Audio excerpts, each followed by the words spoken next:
Have you ever heard of a car radio tuning in all stations AM and FM one day, and then no AM stations, and the only FM stations are pretty much the ones you're sitting right in the parking lot of the radio station? So after doing some online research, I found out I need to find this thing called a radio antenna amplifier. Hey, well, rooting around in the back of the Subaru Outback, this is a 2000, I thought I'd find something in with the jack area, but then I pulled off this access panel, and it looked at first like it was just a way to get to the plug that connects the rear blinker brake lights on this side out here.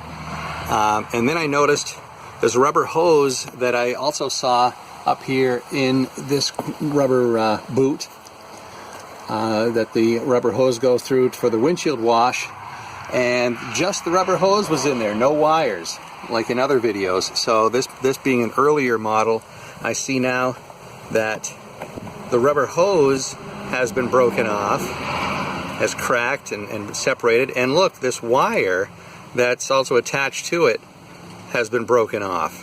And I'm hoping this is the reason that my radio is no longer tuning in hardly any FM stations and no AM stations at all.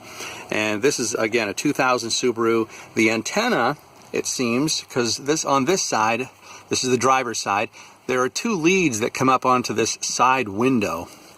And they fan all out around the whole piece of glass itself and actually come back and bounce back up again. But anyway, and there's nothing like this on the passenger side window. Just the driver's side has this foil striping strips on it for what I believe to be the antenna. Probably both for the FM and AM. So I'm going to start seeing if I can take some stuff apart and get behind here to find out where this wire, and see if I can reconnect the windshield washer, rear window washer hose as well.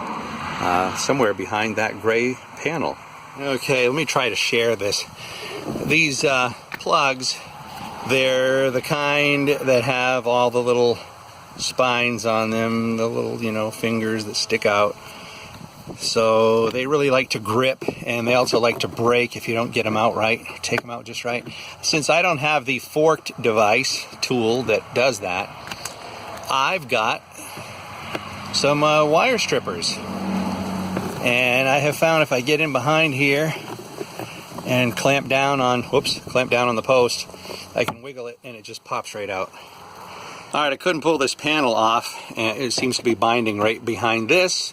So we open up this little hook device, and can you see in there? There's a Phillips screw that needs to come out. It was hiding inside that little place there, so still making progress. And upon using a screwdriver to pop this little cover off, two more Phillips screws in there. And if I can show you, I can pry this out enough, I can see the actual FM antenna booster right down in there. See it? There it is. Sorry for the sideways view here, but that's it. And the wires come back here to go to the antenna. And the other wires go somewhere else to power it, and that's the one I'm looking for, is the broken one. And here we have it, ladies and gentlemen, boys and girls. After I followed the wire down and pulled it, I pulled this screw here, pulled this panel out. Lo and behold, look what shows up. The other end of the cable. It is in fact a coaxial cable. You can really see it now. And boy, did that get chewed up.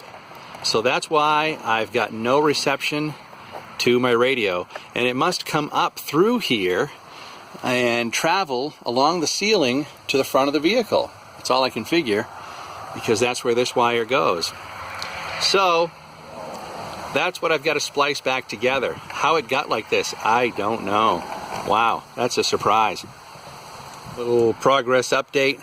Got the wires stripped. This is actually a solid core coaxial cable. I don't know if you can see the end there sticking out, but yeah, it's just one solid piece of copper.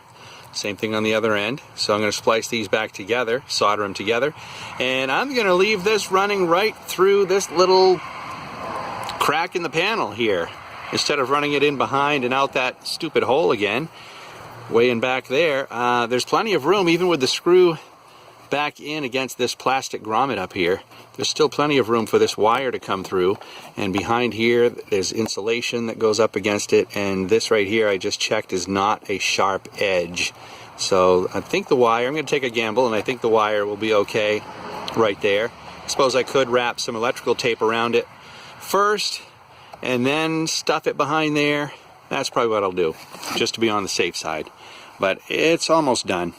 Hey, all right, we've got the solder on the wires. They're back to being connected again.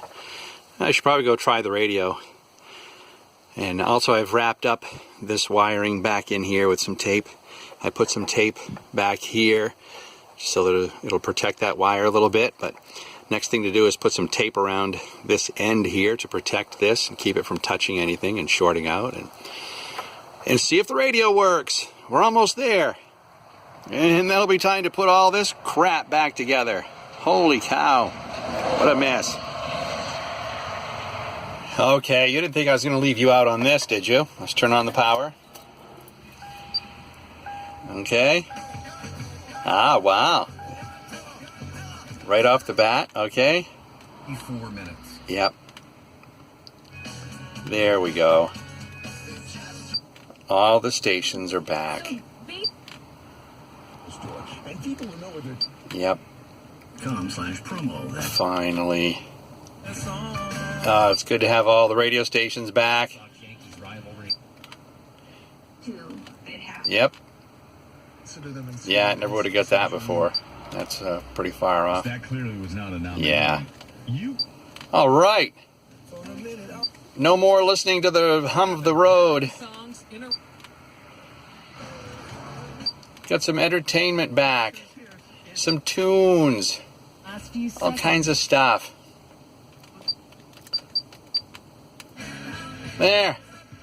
Rock on, people.